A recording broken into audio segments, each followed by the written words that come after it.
dalam berteman, ujar nini kai ulun. Berteman bos parfum, baju tak umpat harum.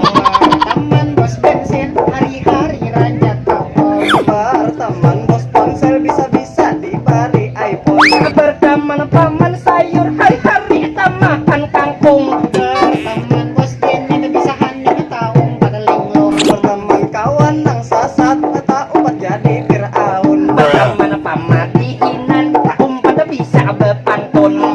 Teman apa iwakan tahun pada hobi maunjul. Jadi memilih teman bisa berpengaruh langsung. Lawan kehidupan kita abai keburuk tak hubung. Teman yang positif, baik gabung komunitas kegiatan yang membangun. Teman edukasi hijau ini nama yang diusung. Kita bisa berteman baik diajak